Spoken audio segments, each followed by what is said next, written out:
어느 무더운 여름밤, 논밭 한가운데의 작은 집은 고요 속에 잠겨 있었다. 희미한 달빛이 창문을 통해 스며들며 거실을 은은하게 비췄다. 지은은 얇고 몸에 착 달라붙는 블라우스를 입고 있었다.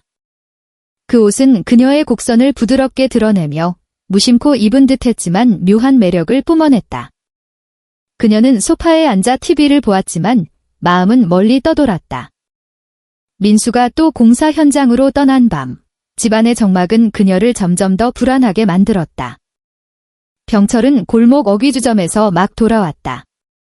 그의 걸음은 약간 비틀거렸고 얼굴은 술기운으로 살짝 붉어져 있었다. 그는 셔츠 단추를 몇 개 풀어 헤친 채였다. 단단한 체격은 세월과 술에도 불구하고 여전히 힘을 잃지 않았다. 그의 눈빛은 흐릿했지만 어딘가 날카로운 열기가 깃들어 있었다. 그는 지은 맞은편 의자에 털썩 앉았다. 숨결에서 희미한 소주 냄새가 풍겼다. 지은아, 그의 목소리는 낮고 갈라졌다. 마치 말하고 싶지 않은 무언가를 억누르는 듯 했다. 안녕하세요, 사랑하는 시청자 여러분. 오늘도 설레는 연애 이야기로 여러분과 함께합니다. 구독과 좋아요, 댓글로 응원해주세요. 감사합니다. 무더운 여름밤, 희미한 달빛 아래 개 짖는 소리가 골목 어귀에서 울려 퍼졌다. 마치 불길한 징조처럼. 서울 외곽의 논밭 한가운데 외따로 자리 잡은 낡은 단층집에서 깊은 눈빛에 말하지 못한 이야기를 담은 듯한 젊은 여인 지은이 창가에 조용히 앉아 있었다. 그녀는 어둠 속을 바라보았다. 가을바람이 논을 스치며 벼의 향기를 실어왔지만 이름 모를 불안이 그녀의 마음을 짓눌렀다. 그날 밤, 지은의 남편 민수는 멀리 공사 현장으로 출장을 떠났고 그녀는 홀로 시아버지 병철과 집에 남았다. 불과 몇 달 전까지만 해도 지은은 병철을 친아버지처럼 존경했지만 이제 그의 시선이 스칠 때마다 그녀의 심장은 두근거렸다. 두려움 때문이 아니었다. 스스로도 이름을 붙일 수 없는 감정 때문이었다. 이 집안 두 사람 사이의 비밀은 만약 드러난다면 가정을 산산조각 낼 터였다. 어떻게 그들은 그런 벼랑 끝에 다다랐을까? 그리고 지은은 욕망과 죄책감의 소용돌이에서 벗어날 수 있을까? 지은은 강원도의 작은 산골 마을에서 자랐다.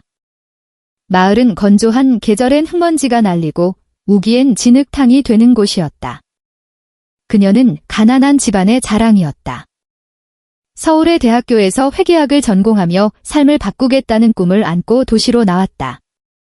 대학 강의실에서 그녀는 서울 토박이인 민수를 만났다. 그는 성실하고 다정했지만 약간 내성적인 청년이었다.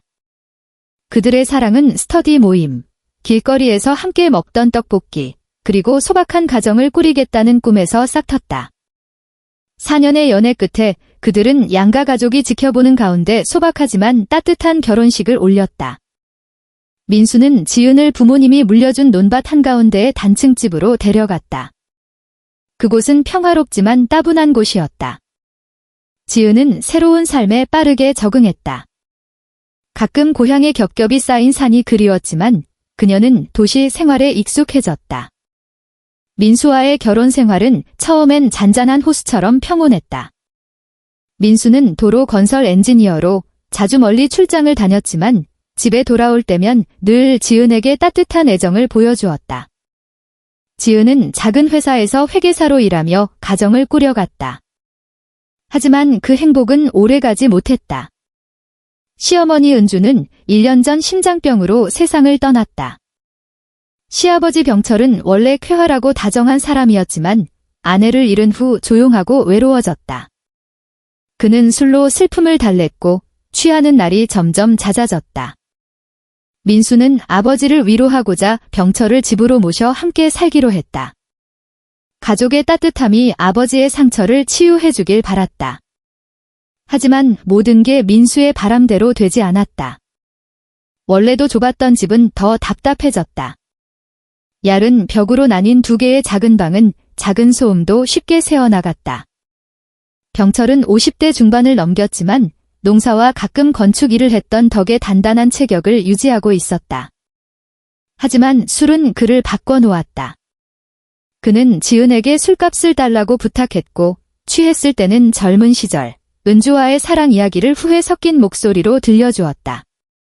지은은 마음이 약해 거절하지 못했다. 하지만 그녀의 마음엔 걱정이 쌓였다.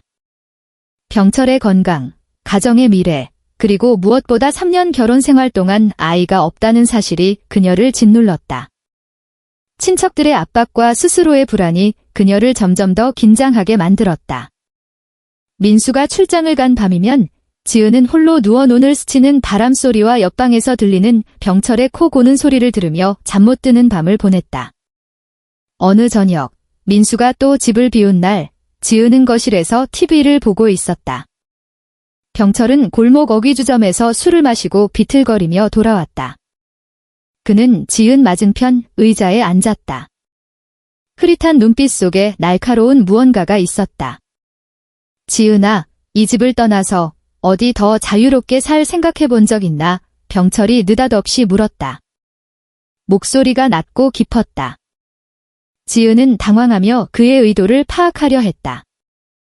아니요, 저는 여기서도 괜찮아요. 민수 오빠도 이곳의 조용함을 좋아하잖아요. 병철은 씁쓸하게 웃었다. 조용함. 너무 조용하면 사람을 미치게 만들지. 그의 말은 잔잔한 호수에 돌을 던진 듯 지은의 마음에 잔물결을 일으켰다. 그녀는 대답하지 않고 자리에서 일어나 부엌으로 가 차를 끓였다. 하지만 그날 밤 이후 지은은 병철의 시선이 달라졌음을 느꼈다. 더 이상 단순한 시아버지의 눈빛이 아니었다. 시간이 지나면서 집안의 답답함은 더욱 뚜렷해졌다. 민수는 일 때문에 집에 오는 날이 점점 줄었다. 집에 있을 때면 지은은 남편과 가까이 지내려 했지만 민수의 피곤한 기색을 느끼곤 했다. 부부의 친밀한 시간은 일주일에 몇 번에서 한 달에 한 번, 결국 한 달 내내 아무 순간도 없는 날까지 이어졌다. 28의 지은은 젊음의 활력 속에서 점점 결핍을 느꼈다. 그녀는 욕망을 억누르려 애썼다. 일에 집중하고 회사 일을 더 받아왔지만 좁은 방에서 홀로 보내는 밤이면 그녀의 몸은 그녀의 의지를 배반했다. 스스로 위로하며 부끄러움과 공허함을 느꼈다. 어느 비 오는 밤, 지은은 침대에 누워 혼란스러운 생각을 몰아내려 했다. 병철의 방에서 웅얼거리는 소리와 비틀거리는 발소리가 들렸다. 또 취했나 생각하며 그녀는 레몬차를 준비하려 일어났다. 하지만 거실로 나왔을 때 병철은 셔츠 없이 낡은 반바지만 입고 서 있었다. 희미한 불빛 아래 그의 몸은 여전히 단단했지만 눈빛은 고통으로 가득했다. 지은아, 미안하다. 내가 여기 살아서 너희를 귀찮게 했어. 그의 목소리가 떨렸다. 지은은 얼어붙은 채 대답을 찾지 못했다. 그녀는 그를 의자에 앉히려 다가갔다.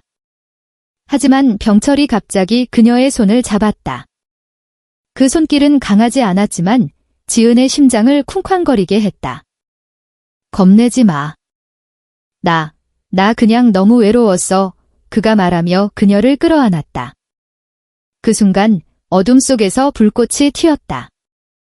지은은 그를 밀쳐내야 한다는 걸 알았다. 방으로 도망쳐야 했다. 하지만 그녀의 몸은 말을 듣지 않았다. 그녀는 그의 품에 안긴 채 그의 뜨거운 숨결을 느꼈다. 그리고 마치 홍수처럼 그들은 선을 넘었다. 그날 밤 논밭 한가운데의 작은 집에서 지은과 병철은 잘못임을 알면서도 멈출 수 없는 일을 저질렀다. 모든 게 끝난 후 지은은 침대에 누워 조용히 눈물을 흘렸다. 그녀는 자신이 누구인지, 민수에게 과연 가치 있는 사람인지 알 수 없었다. 그 후 며칠, 지은은 고통 속에 살았다. 병철을 마주치지 않으려 했지만 그의 눈을 볼 때마다 숨길 수 없는 욕망을 보았다. 병철은 술을 줄이려 했지만 취했을 때면 다시 지은을 찾았다. 그녀는 소용돌이에 휘말린 듯 저항할 수 없었다. 민수가 없는 틈을 타 욕실에서, 부엌에서, 심지어 그녀의 침실에서 그들은 몰래 만났다. 그때마다 지은은 만족과 혐오를 동시에 느꼈다. 그녀는 민수를 배신하고 있음을 알았지만 멈출 수 없었다. 어느 오후, 지은이 부엌에서 밥을 짓고 있을 때 병철이 들어왔다. 손에 술병을 들고 있었지만 눈빛은 이상하리만치 맑았다. 지은아, 나 좀 얘기하고 싶다. 그의 목소리는 진지했다. 지은은 손을 멈추고 심장이 쿵쾅거렸다. 내가 잘못했어. 나는 민수의 아버지로 너의 시아버지로 자격이 없어. 나 시골로 돌아갈게. 너희가 평온하게 살 수 있게. 지은은 충격을 받았다. 무언가 말하고 싶었지만 목이 메었다. 그녀는 깨달았다. 죄악이었지만 병철의 존재에 익숙해졌고 그와의 순간들이 그녀에게 살아있음을 느끼게 했다. 하지만 그녀는 알았다. 계속된다면 모든 걸 파괴할 터였다. 그날 밤, 민수가 공사 현장에서 돌아왔다. 그는 지은을 안고 새 집을 짓고 아이를 낳자는 꿈을 속삭였다. 지은은 미소 지었지만 마음은 무거웠다. 그녀와 병철의 비밀은 시한폭탄 같았다. 언제 터질지 모르는 폭탄이었다. 병철의 선언 이후 논밭 한가운데의 집은 더욱 무거운 공기로 뒤덮였다. 지은은 민수 앞에서 평온한 척했지만 병철과 눈이 마주칠 때마다 부끄러움과 억제할 수 없는 욕망이 뒤섞인 감정이 솟구쳤다. 병철은 약속대로 술을 줄였다. 그는 아침 일찍 일어나 뒷마당 닭에게 풀을 주고 낡은 울타리를 고치거나 시장에 다녀왔다. 하지만 그 행동들은 지은을 더 혼란스럽게 했다. 그의 배려가 그들에 가까웠던 순간을 떠올리게 했다. 그녀는 병철이 정말 떠나려는지 아니면 더 깊은 무언가를 숨기려는지 궁금했다. 민수는 여전히 일에 치여 집에 드물게 왔다. 새 프로젝트, 한강을 가로지르는 다리 건설을 맡아 집에 오는 시간이 더 줄었다. 집에 있을 때면 그는 지은에게 작은 선물을 가져왔다. 비단 스카프나 새 신발 같은 것들이었다. 지은은 미소로 선물을 받았지만 마음의 빈 공간은 점점 커졌다. 그녀는 민수를 사랑했지만 그 사랑은 죄책감으로 흐려졌다. 그녀는 아이뿐 아니라 한 여인으로서 사랑받고 주목받고 싶었다. 민수는 바쁜 나머지 일을 놓치고 있었다. 어느 비 오는 오후, 민수가 공사 현장으로 돌아간 날, 지은은 부엌에서 저녁을 준비했다. 병철이 시장에서 돌아와 나일론 봉지에 채소와 생선을 내려놓았다. 오늘 큰 고등어 샀어. 민수가 좋아하는 된장국 끓여. 그의 목소리는 평온했지만 눈은 지은을 피했다. 지은은 고개를 끄덕이며 자연스럽게 행동하려 했다. 하지만 병철이 그녀 옆을 스칠 때 그의 어깨가 그녀의 팔에 닿았다. 가벼운 접촉이었지만 지은은 놀라 칼을 떨어뜨릴 뻔했다. 병철도 멈칫하며 무언가를 느낀 듯 했지만 곧 나 닭 보러 간다며 중얼거리며 나갔다. 지은은 칼을 쥔 채 심장이 쿵쾅거렸다.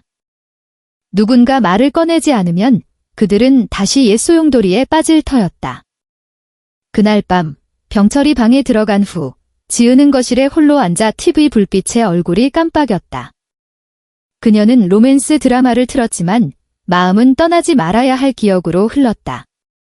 그녀와 병철이 선을 넘은 첫날 밤, 두려움과 흥분이 뒤섞인 감정, 이 집에서 몰래 만난 순간들이 떠올랐다. 그녀는 멈춰야 한다고, 가정을 지켜야 한다고 다짐했지만 몸은 그녀를 배신했다. 그녀는 일어나 병철의 방문 앞에 섰다. 손이 문손잡이에 닿았지만 멈췄다. 내가 뭐 하는 거지? 그녀는 속삭이며 눈물을 흘렸다. 그녀는 방으로 돌아가 문을 잠갔다. 잠을 자려 했지만 운명은 그녀를 가만두지 않았다. 일주일 후 민수가 프로젝트 문제로 한 달 더 현장에 있어야 한다고 전화했다. 지은은 가슴이 무거워졌다. 병철과 좁은 집에서 한 달을 보내는 건 그녀가 감당할 수 있을지 모르는 시험이었다. 그녀는 바쁘게 지내려 했다. 회사 일을 더 받고 온라인 요리 강의를 듣고 뒷마당에 채소밭을 만들었다. 하지만 저녁이면 그녀와 병철은 작은 식탁을 마주하며 밥을 먹었다. 어느 폭우 쏟아지는 밤, 천둥 번개가 하늘을 갈랐다. 병철이 지은의 방문을 두드렸다. 지은아, 지붕 좀 봐줄래? 비가 세게 와서 방구석이 샌다. 지은은 급히 일어나 그를 따라 거실로 갔다. 플라스틱 양동이가 물을 받도록 놓여 있었다. 둘은 의자에 올라 비닐을 덮으려 했다. 흐릿한 불빛 속 지은이 발을 헛디뎠고 병철이 재빨리 그녀를 받았다. 그 순간 서로의 숨소리가 들릴 만큼 가까워진 둘 사이에서 시간이 멈춘 듯 했다. 지은은 병철의 눈을 보았다. 걱정뿐 아니라 그녀가 꺼뜨리려 했던 불꽃이 있었다. 아빠, 우리 이러면 안 돼요. 그녀는 속삭였지만 목소리가 떨렸다. 병철은 그녀를 놓고 얼굴을 돌렸다. 나도 알아. 미안하다 하지만 그 사과는 이어진 일을 막지 못했다. 그날 밤, 비가 내리는 가운데 그들은 다시 선을 넘었다. 이번엔 망설임이나 부끄러움이 없었다. 그들은 폭풍에 휘말린 듯 결과를 알면서도 멈출 수 없었다. 모든 게 끝난 후 지은은 병철 옆에 누워 아무 말 없이 천장을 바라보았다. 그녀는 너무 멀리 갔음을, 돌아갈 길이 없음을 알았다. 그 후 몇 주, 지은과 병철은 기묘한 상태로 살았다. 공모자이자 스스로의 적이었다. 그들은 일어난 일을 언급하지 않았지만 스치는 손길이나 눈빛은 불꽃을 되살렸다. 지은은 단순한 욕망뿐 아니라 병철이라는 사람에게 끌리고 있음을 깨달았다. 외롭고 경험 많고 그녀를 민수보다 더 이해하는 사람이었다. 병철도 변했다. 그는 술을 끊고 지은에게 돈을 달라고 하지 않았다. 그는 지은이 좋아하는 음식을 만들고 그녀의 자전거를 고치고 조용히 빨래를 했다. 그 작은 행동들은 지은을 더 깊은 죄책감으로 몰아넣었다.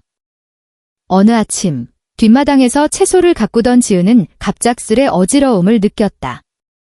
그녀는 배를 부여잡고 이상한 예감을 받았다. 2달째 생리가 없었다는 사실이 떠올랐다. 두려움이 그녀를 덮쳤다. 그녀는 서둘러 집으로 들어가 오래전에 사놓은 임신 테스트기를 꺼냈다. 2줄이 나타났을 때 그녀는 주저앉아 눈물을 흘렸다. 그녀는 임신했다. 하지만 이 아이는 누구의 아이일까? 그녀가 사랑하는 남편 민수의 아이일까? 아니면 그녀와 죄를 저지른 시아버지 병철의 아이일까? 지은은 테스트기를 숨기고 아무에게도 말하지 않기로 했다. 그녀에겐 시간이 필요했다.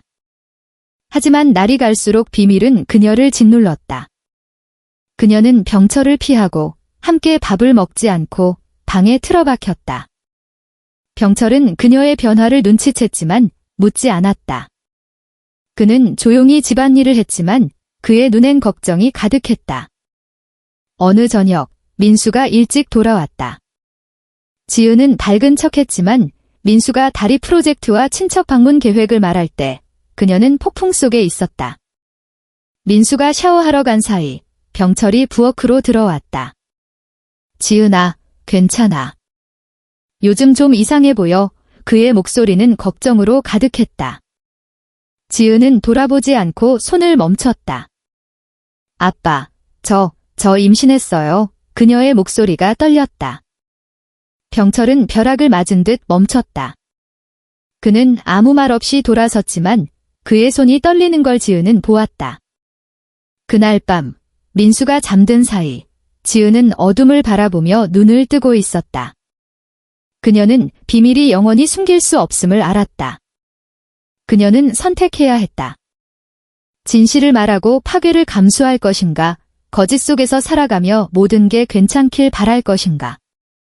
병철과의 고백 이후 지은은 넋을 잃은 듯 살았다. 민수 앞에서 평온한 척했지만 그의 눈을 볼 때마다 배신자처럼 느껴졌다. 민수는 아내를 사랑하는 순진한 남편으로 그녀의 내면의 소용돌이를 눈치채지 못했다. 그는 공사 이야기, 미래 계획, 아이가 태어나면 강원도로 가족 여행을 가자는 꿈을 말했다. 그의 말은 지은의 가슴을 찔렀다. 그녀는 모든 걸 털어놓고 싶었지만 민수를 잃고 가정을 잃고 자신을 잃을 두려움에 입을 다물었다. 그녀는 병철뿐 아니라 자신의 감정도 피했다. 병철은 그날 밤 이후 더 조용해졌다. 그는 더 이상 지은에게 다정하게 굴지 않았다. 대신 논으로 나가 채소를 가꾸거나 닭장을 고쳤다. 하지만 지은은 그가 일을 하는 게 아니라 죄책감과 아이의 진실로부터 도망치고 있음을 알았다. 한밤중에 그의 한숨소리, 낡은 목재 침대에서 뒤척이는 소리가 들렸다. 그는 말로 뱉을 수 없는 생각에 시달리고 있었다. 논밭 한가운데의 집은 지은에게 평화를 주던 곳에서 그녀의 영혼을 가두는 감옥이 되었다. 집 구석구석, 물건 하나하나가 잘못된 순간을 떠올리게 했다. 그들이 눈빛을 교환하던 식탁, 숨결이 섞이던 부엌, 민수와의 공간이어야 했던 침실은 이제 지울 수 없는 비밀의 흔적을 지녔다. 지은은 이 집이 두려워졌다. 언젠가 진실이 폭발해 모든 걸 파괴할까봐. 어느 오후, 민수가 아직 돌아오지 않았을 때 지은은 시장에 가기로 했다. 사람들로 북적이는 분위기가 고민을 잊게 해주길 바랐다. 길에서 대학 동창인 은서를 우연히 만났다. 은서는 이제 군병원에서 간호사로 일했다. 그녀는 밝게 웃으며 지은을 길가 카페로 끌고 가 온갖 이야기를 물었다. 지은아, 요즘 왜 이렇게 창백해? 무슨 일 있어? 아님 좋은 소식, 은서가 장난스럽게 물었다. 지은은 어색하게 웃으며 고개를 끄덕였다. 하지만 그 질문은 칼날 같았다.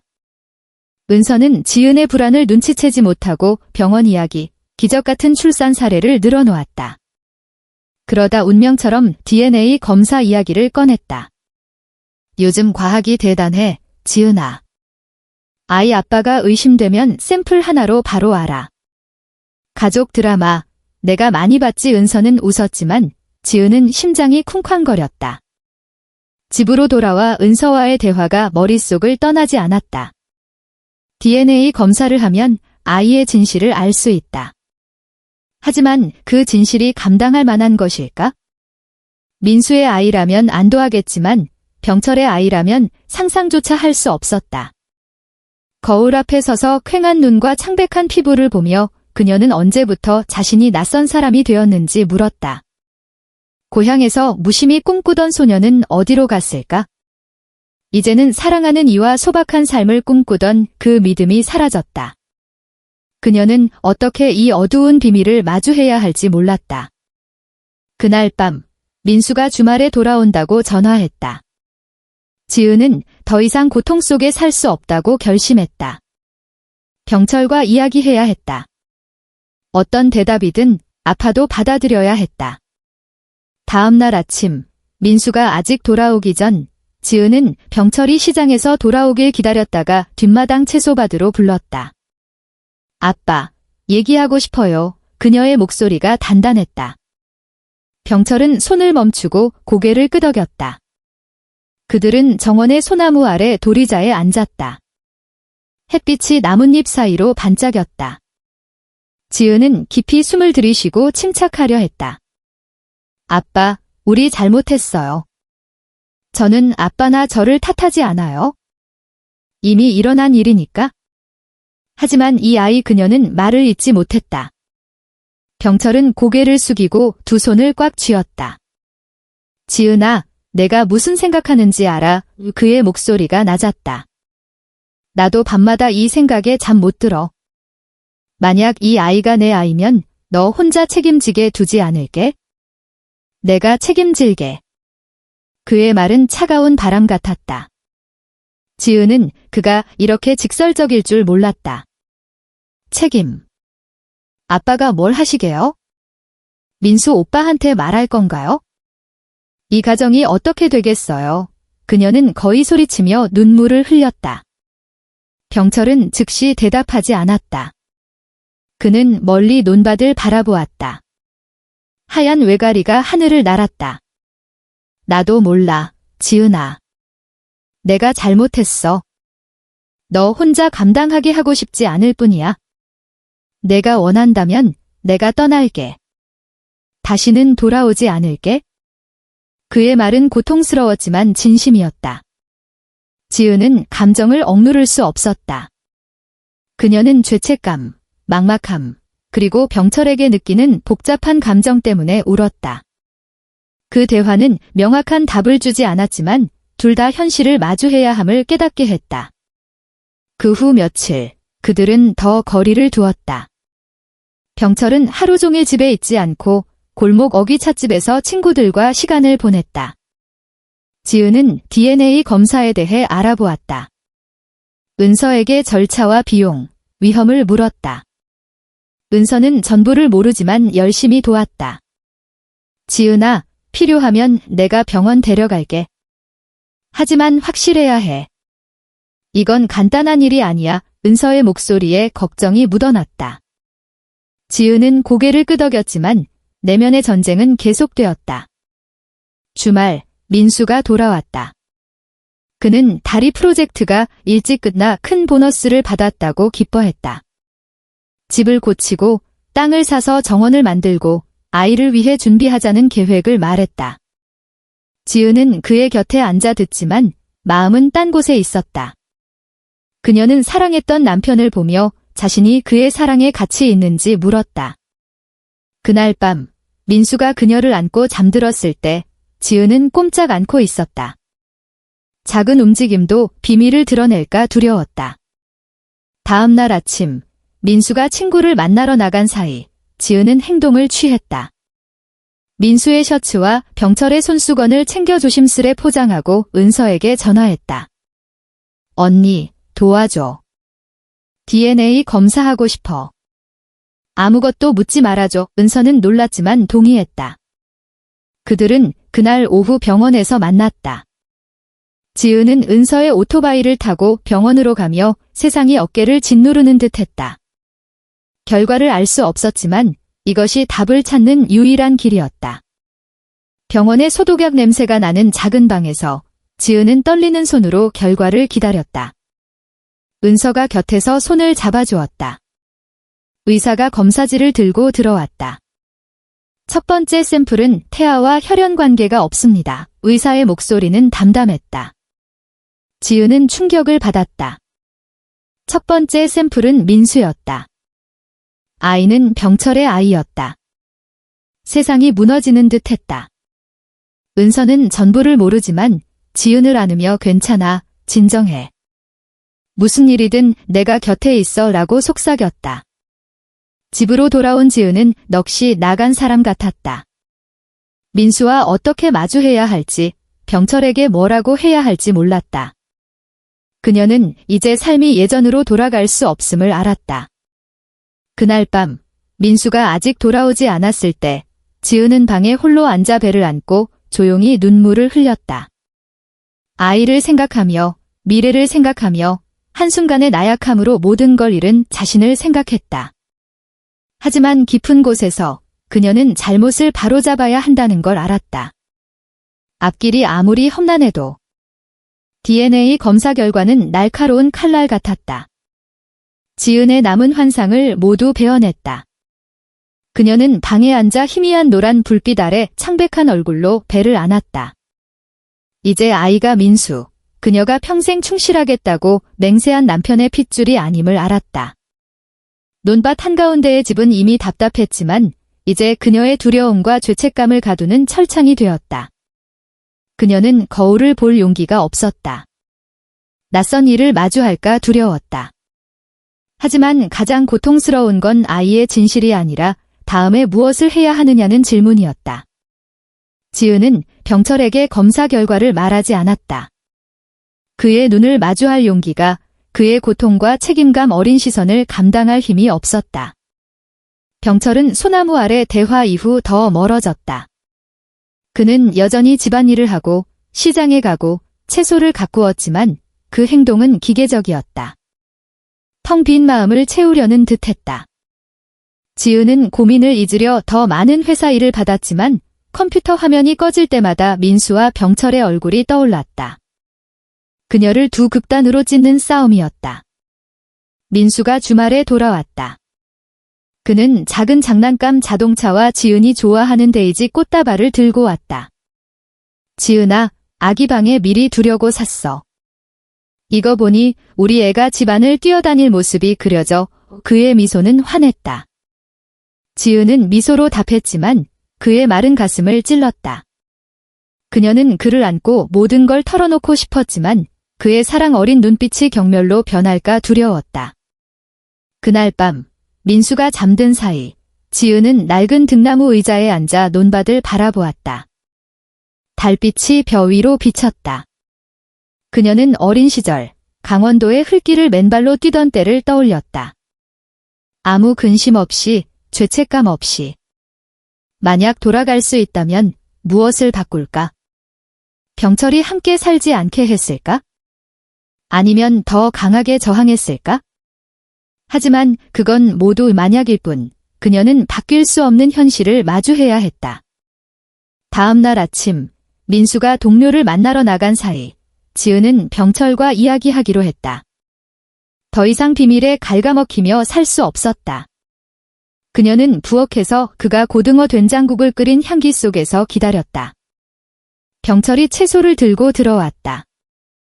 아빠, 아이 얘기해야겠어요. 그녀의 목소리가 떨렸다. 병철은 채소를 떨어뜨리고 고개를 끄덕이며 맞은편에 앉았다. 말에 그의 목소리는 속삭임 같았다. 지은은 눈물을 흘리며 DNA 검사와 믿고 싶지 않은 결과를 말했다. 어떻게 해야 할지 모르겠어요, 아빠. 민수 오빠한테 말할 수 없어요? 하지만 이 비밀을 안고 살 수도 없어요? 저 모든 걸 잃을까 봐 두려워요. 병철은 고개를 숙이고 두 손을 꽉 쥐었다. 지은아, 내가 이 모든 걸 일으켰어. 내가 잘못했어. 내가 원한다면 내가 민수에게 말할게. 모든 책임을 내가 질게. 그의 말에 지은은 충격을 받았다. 그가 이렇게 희생할 줄 몰랐다. 하지만 그 말은 민수도 그녀도 대가를 치르게 할 터였다. 안 돼요. 아빠오. 그녀는 고개를 저으며 눈물을 흘렸다. 민수 오빠가 알게 할 수 없어요? 저 이 비밀을 지킬게요. 하지만 아빠, 앞으로 다시는 그러지 말아주세요. 병철은 고개를 끄덕였다. 그의 눈에 고통이 가득했다. 약속한다. 다시는 그런 일 없을 거야? 하지만 지은아, 너 자신을 생각해야 해. 이 비밀로 평생 괴로워하길 바라지 않아. 그 대화는 문제를 해결하지 못했지만 지은의 마음을 조금 가볍게 했다. 그녀는 과거를 지울 수 없지만 그것과 함께 사는 법을 선택할 수 있었다. 그녀는 아이를 지키고 민수의 아이처럼 사랑하며 좋은 아내가 되려 했다. 병철은 약속대로 거리를 두었다. 그는 집에 오래 있지 않고 골목 찻집에서 시간을 보냈다. 하지만 지은을 볼 때마다 그의 눈엔 미안함이 가득했다. 시간이 지나 지은의 배는 점점 불렀다. 그녀는 회사 일을 쉬고 집에서 태교에 전념했다. 민수는 바쁜 와중에도 자주 돌아왔다. 그는 지은이 좋아하는 음식을 만들고 매일 밤 그녀의 발을 주물렀다. 그의 헌신을 볼 때마다 지은은 죄책감을 느꼈다. 그가 그녀를 안고 잠들 때 그녀는 숨을 고르며 비밀이 드러날까 두려웠다. 하지만 민수의 사랑은 그녀에게 계속할 힘을 주었다. 그녀는 아이가 민수의 핏줄이 아니더라도 평생 그를 위해 헌신하며 그가 마땅히 받아야 할 아내가 되겠다고 다짐했다. 어느 오후, 지은이 아기 옷을 다림질하고 있을 때 병철이 작은 나무 상자를 들고 들어왔다. 지은아, 이거 너 줄게. 그의 목소리가 낮았다. 지은은 상자를 열었다. 정교하게 새긴 오래된 은팔찌였다. 이건 민수 엄마 거야? 은주가 젊을 때 평안을 기원하며 찾던 거지? 아이에게 물려주면 좋을 거야. 이 지은은 팔찌를 보며 눈물이 났다. 이건 단순한 선물이 아니었다. 그의 사과이자 그녀를 여전히 며느리로 여긴다는 뜻이었다. 그 후 지은과 병철은 깨지기 쉬운 균형을 찾았다. 그들은 과거를 언급하지 않고 약속을 흔들 만한 눈빛이나 행동을 피했다. 병철은 젊은 시절 은주와의 사랑, 가족을 꾸리며 겪은 고난을 이야기했다.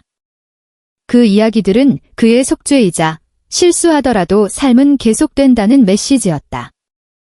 어느 저녁, 지은이 침대에 누워있을 때 갑작스레 배에 극심한 통증이 왔다. 민수는 공사 현장에 있었다. 병철은 그녀의 비명을 듣고 달려왔다. 그의 얼굴이 창백했다. 지은아, 괜찮아. 병원 가자. 그는 추운 밤에도 그녀를 오토바이에 태우고 군 병원으로 달렸다. 고통 속에서 지은은 병철의 손을 꽉 잡았다. 오랜만에 그는 단순한 시아버지가 아니라 의지할 수 있는 사람이었다. 병원에서 힘든 출산 끝에 지은은 건강한 여아를 낳았다. 의사가 아기를 안겨주었을 때 지은은 눈물을 멈출 수 없었다. 아기의 맑은 눈을 보며 그녀는 진실이 무엇이든 이 아이를 온 마음으로 사랑하겠다고 다짐했다. 병철은 분만실밖 유리창 너머로 조용히 바라보았다. 지은이 그의 눈을 마주쳤을 때 기쁨과 깊은 슬픔이 섞인 눈빛을 보았다. 그는 아기가 자신의 아이일지 모른다는 걸 알았지만 결코 딸이라 부를 수 없음을 알았다. 다음 날 아침, 민수가 소식을 듣고 달려왔다. 그는 아내와 딸을 안으며 행복을 감추지 못했다. 지은아, 고마워. 우리 딸, 너 닮아서 너무 예뻐. 그는 그들이 숨긴 비밀을 전혀 모른 채였다. 지은은 미소 지었지만 마음에 새 상처가 생겼다. 그녀는 이 비밀을 평생 안고 살아야 함을 알았다. 하지만 그녀는 모든 걸 해서 이 가정을 지키고 누구도 상처받지 않게 하겠다고 다짐했다. 아기는 민수가 지은 이름, 맑은 영혼을 뜻하는 수연이라 불렸다. 민수는 딸에게 순수하고 아름다운 모든 걸 담고 싶었다. 지은은 수연을 안고 오랜만에 희망의 불씨를 느꼈다. 하지만 어머니의 기쁨 아래 수연의 아버지에 대한 비밀은 여전히 어두운 그림자였다. 그녀는 비밀을 지키고 더 나은 삶을 살며 민수와 수연을 온전히 사랑하면 잘못을 어느 정도 속죄할 수 있으리라 다짐했다. 하지만 운명은 그녀를 평온하게 두지 않았다. 출산 후 처음 몇 주는 지은이 수연 곁을 떠나지 않았다. 기저귀 갈기부터 모유 수유까지 그녀는 사랑으로 죄책감을 덮으려 했다. 민수는 자주 집에 왔다. 그는 수연이 잠든 모습을 보며 새집, 작은 가게, 수연이 부족함 없이 자랄 미래를 말했다. 지은아, 너희가 행복하게 해줄게. 그의 눈에 결심이 가득했다. 지은은 그의 손을 잡았지만 그의 약속은 그녀가 그 사랑의 가치 없음을 상기시켰다. 병철은 수연이 태어난 후 더 조용해졌다. 그는 여전히 정원을 가꾸었지만 예전의 유쾌함이나 은밀한 눈빛은 사라졌다. 그는 지은이 바쁠 때 수연을 안았지만 그의 눈엔 인정할 수 없는 자신의 일부를 보는 듯한 슬픔이 있었다. 지은은 그것을 보았지만 묻지 않았다. 그녀는 그가 자신처럼 고통받고 자신과 싸우고 있음을 알았다. 어느 오후, 수연이 2달째 되던 날, 은서가 과일과 수연에게 줄 작은 털모자를 들고 찾아왔다. 와, 이 아기 너무 예뻐. 너 판박이야. 지은아, 은서는 감탄하며 지은을 부엌으로 끌고 가 차를 마셨다. 차를 끓이며 은서가 불쑥 물었다. 지은아, 저번 검사 얘기 괜찮아? 요즘 넋 나간 사람 같아. 지은은 차컵을 떨어뜨릴 뻔했다. 그녀는 어색하게 웃으며 언니, 괜찮아. 아기 키우느라 피곤한 거야 라고 둘러댔다. 하지만 간호사로 잔뼈가 굵은 은서는 쉽게 넘어가지 않았다. 지은아, 무슨 일 있으면 나한테 말해. 판단 안 할게. 은서의 진심은 지은을 당황하게 했다. 약한 순간에 모든 걸 털어놓을까 두려웠다. 은서가 떠난 후 지은은 부엌에 주저앉아 마음이 무거웠다. 은서의 질문은 그녀가 억눌렀던 두려움을 깨웠다. 누군가 의심한다면? 민수가 무언가를 듣는다면? 수연이 커서 자신의 뿌리를 묻는다면? 지은은 머리를 싸주며 세상이 무너지는 듯했다. 그녀는 출구가 필요했지만 어디서부터 시작해야 할지 몰랐다. 그날 밤 민수가 아직 돌아오지 않았을 때 지은은 비밀을 지키기 위해 행동을 취했다. 임신 테스트기와 검사 결과를 숨겼던 나무 상자를 꺼내 뒷마당에서 태웠다. 작은 불꽃이 죄책감의 마지막 증거를 삼켰다. 지은은 눈물을 흘리며 불을 바라보았다. 하지만 가벼워졌다. 그녀는 이제 비밀이 존재하지 않는 척 살겠다고 다짐했다.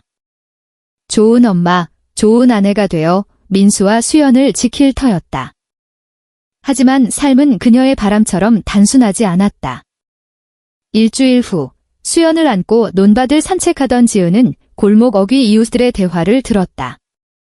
옆 마을에서 남편이 아이가 자신의 핏줄이 아님을 혈액검사로 알게 된 이야기였다. 남자가 그런 걸 알면 누가 견디겠어? 집 다 부수고 아내를 쫓아냈대 한 아주머니가 흥분하며 말했다. 지은은 심장이 쿵쾅거렸다. 못 들은 척 집으로 돌아왔지만 그 이야기는 그녀를 따라다녔다. 이웃의 호기심 어린 눈빛, 민수의 무심한 질문, 수연이 아파 혈액검사를 해야 할 때가 두려워졌다. 병철도 지은의 불안을 느낀 듯했다. 어느 저녁, 지은이 설거지할 때 그가 부엌으로 들어왔다. 지은아, 나 이달 말에 시골로 갈까 해. 여기 너무 오래 있었어. 불편할 거야. 그의 목소리가 낮았다.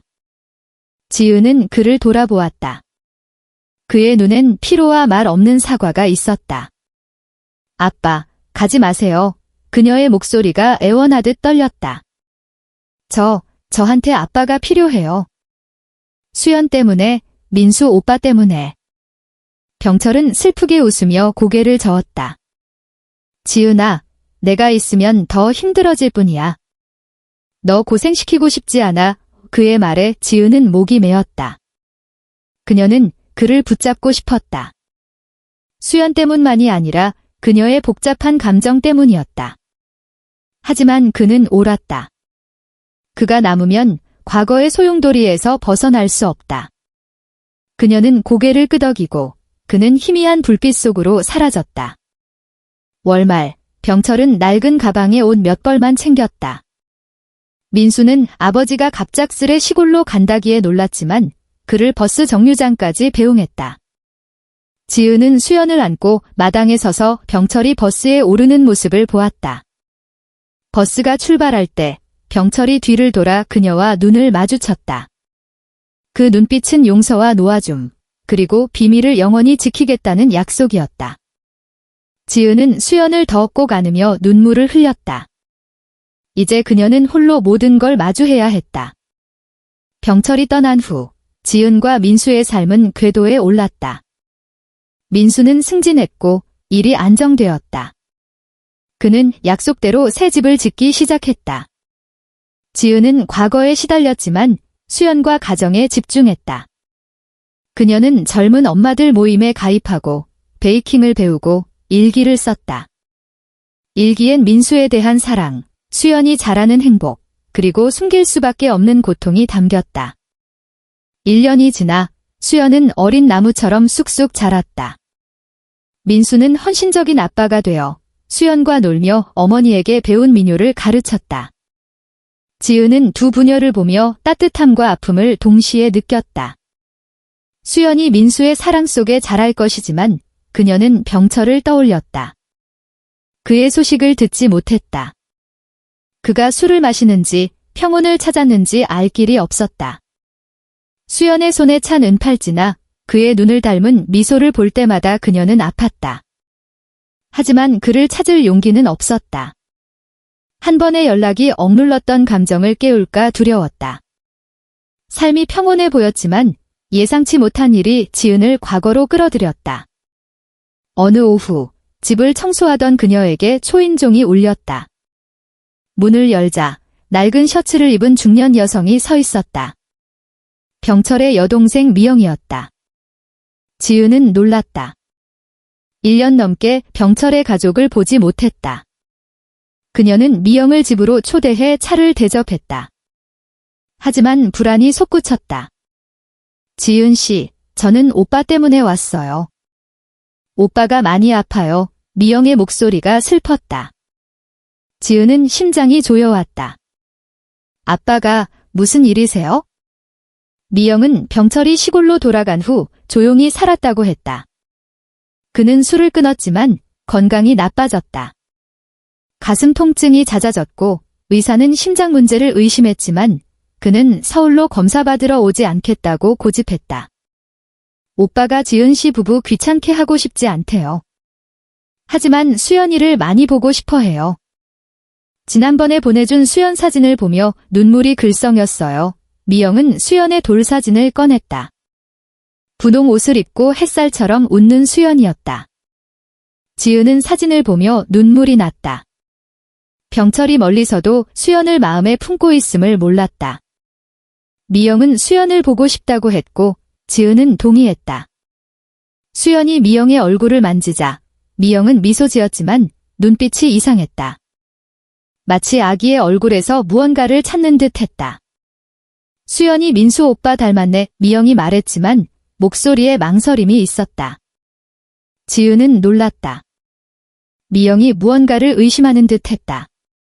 그녀는 화제를 돌려 고향 소식을 물었지만 마음은 소란스러웠.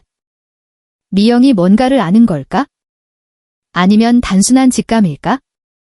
미영이 떠난 후 지은은 병철이 누구에게든 비밀을 털어놓았는지 알아야겠다고 결심했다. 그날 밤 민수가 야근을 하고 수연이 잠든 후 지은은 병철의 방문을 두드렸다. 그는 책을 읽고 있었다. 지은아, 무슨 일이야? 그의 목소리가 낮았다. 지은은 숨을 고르고 익명의 편지를 꺼내 테이블에 놓았다. 아빠, 이거 받았어요. 누가 보냈는지 모르지만 두려워요. 아빠, 수연이에 대해 누구한테 말했어요? 병철은 편지를 읽고 얼굴이 창백해졌다. 그는 고개를 저었다. 지은아, 맹세코, 나 누구한테도 말 안 했어. 미영이한테도 안 했어. 이건 너와 민수한테 너무 중요한 거야. 절대 새어나가게 안 할게에. 그는 잠시 멈추고 고통스러운 눈으로 그녀를 보았다. 하지만 지은아, 이렇게 두려움 속에 사는 건 평생 안 돼. 민수한테 말해야 할지도. 내가 모든 책임질게. 떠날게. 그의 말은 지은을 아프게 했다. 아니에요, 아빠. 말할 수 없어요. 민수 오빠가 알면 수연이가 그 진실 속에서 자라야 해요. 저 이 비밀 지킬게요. 병철은 그녀의 손을 잡아 힘을 주었다. 넌 내가 생각한 것보다 강해? 하지만 견딜 수 없게 되면 내가 여기 있다는 걸 잊지 마. 그 대화는 답을 주지 않았지만 지은의 결심을 굳혔다. 그녀는 편지 보낸 이를 찾을 수 없어도 그것과 함께 사는 법을 선택했다. 그녀는 수연을 더 자주 밖에 데리고 나가고 마을 모임에 참여하고 미영을 자주 초대했다. 겁나는 게 없음을 보여주고 싶었다.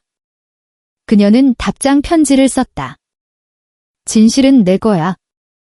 내 가족을 해치지 마. 그녀는 편지를 태워 바람에 날렸다. 두려움에 굴복하지 않겠다는 선언이었다. 시간이 흘렀다. 수연은 똑똑하고 활기찬 소녀로 자랐다. 그녀는 병철을, 민수를, 그리고 지은을 사랑했다. 민수는 가족을 위해 더 큰 집을 짓고 작은 놀이터를 만들었다. 지은은 비밀을 안고 살면서도 그것과 공존하는 법을 배웠다. 그녀는 더 이상 악몽을 꾸지 않았다. 초인종이 울려도 놀라지 않았다. 수연이 5살이 된 날, 가족은 큰 생일 파티를 열었다. 미영, 은서, 그리고 이웃들이 와서 선물과 축하를 전했다. 병철은 수연을 위해 손수 만든 나무 카트를 선물했고 수연은 기뻐했다. 민수는 새 정장을 입고 모두에게 감사 인사를 했다. 지은아, 너 없었으면 우리 가족이 어땠을까? 너 사랑해. 너와 수연이 행복하도록 내가 다 할게. 그의 눈이 반짝였다. 지은은 그를 안으며 눈물이 났다. 병철을 보니 그가 조용히 눈물을 닦고 있었다. 그날 밤 모두가 떠난 후 지은은 수연 곁에서 동화를 읽어주었다. 병철이 따뜻한 우유를 들고 들어왔다. 지은아, 한마디 할게. 그의 목소리가 낮았다. 너한테 자랑스러워. 내가 못한 걸 해냈어. 이 가족을 지켰어. 고마워. 지은은 그를 보며 눈물을 흘렸다. 말없이 고개를 끄덕였다. 그들은 상상할 수 없는 시련을 함께 넘겼다. 수연의 5번째 생일은 지은의 새 시작이었다. 그녀는 더 이상 익명의 편지나 이웃의 수군거림을 두려워하지 않았다. 수연의 비밀은 그녀의 일부지만 그녀를 정의하지 않았다. 그녀는 사랑하는 엄마, 헌신적인 아내, 그리고 실수를 딛고 일어선 여인이었다. 논밭 한가운데의 새집, 푸른 정원, 수연의 웃음소리는 그녀의 회복력의 상징이었다. 수연은 가족의 중심이었다. 병철의 이야기를 듣고 민수와 정원에서 뛰놀고 지은과 함께 뜨개질과 그림을 배웠다. 지은은 수연이 자라는 모습을 보며 자랑스러웠지만 그녀의 웃음에서 병철을 떠올릴 때면 그것이 우연이라 여기려 애썼다. 민수는 변함없는 사랑으로 지은의 든든한 버팀목이 되었다. 그는 더 이상 내성적인 엔지니어가 아니었다. 일과 가정을 조화시키는 성숙한 남자였다. 그는 가족을 강원도나 바다로 여행을 데려갔다. 그 순간들은 지은에게 깨지기 쉬운 비밀 위에서도 행복을 믿을 수 있음을 보여주었다. 병철은 60대가 되어도 새집에서 가족과 함께였다. 그는 시골로 돌아갈 생각을 접었다. 그는 나무로 선반과 장난감을 만들며 시간을 보냈다. 하지만 그의 눈엔 숨길 수 없는 슬픔이 있었다. 지은은 그가 비밀의 무게를 지고 속죄하며 최고의 할아버지가 되려 함을 알았다. 어느 날 지은이 가게를 정리하던 중 은서가 수제 케이크를 들고 왔다. 그들은 수연, 민수, 병철 이야기를 나누었다. 은서가 편지 이야기를 꺼냈다. 지은아, 저번 편지 알아봤어. 내 고향에서 온 아주머니래? 미영 씨는 아니야? 병철 아저씨 아는 사람인데 수연이가 병철 아저씨 닮았다고 지레짐작했나 봐. 내가 말하지 말라고 했어. 걱정 마. 은서의 목소리가 부드러웠다. 지은은 안도했다.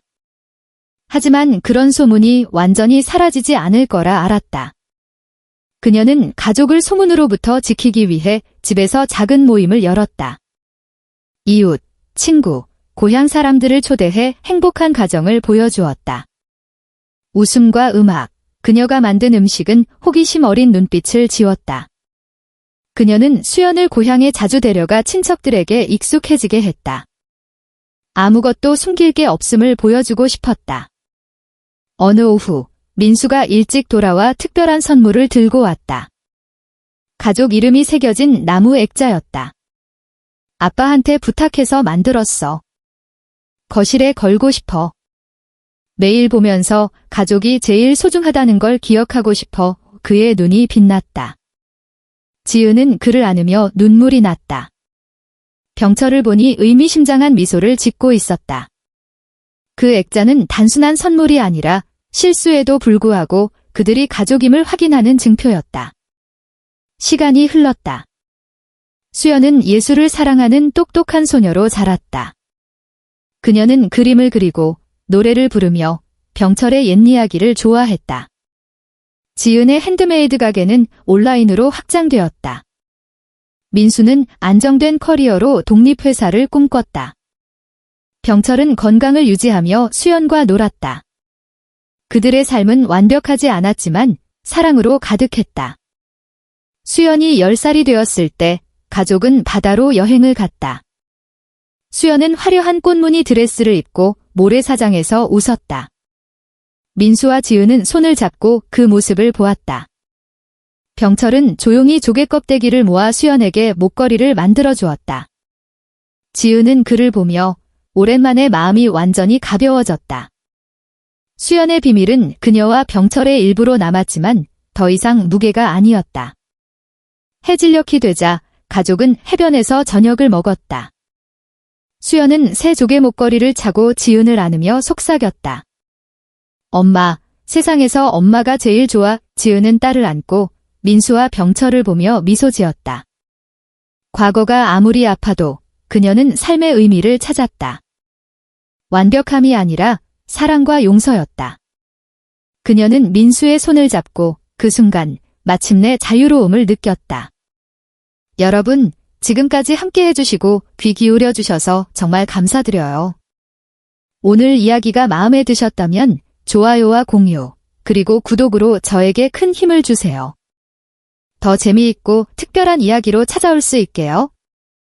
아래 댓글로 여러분의 생각이나 다음 콘텐츠 아이디어를 나눠주시면 너무 기쁠 거예요. 여러분의 소중한 의견을 정말 기다리고 있답니다. 다음 영상에서 다시 만나요. 모두 즐겁고 에너지 넘치는 하루 보내세요. 안녕, 사랑하는 여러분.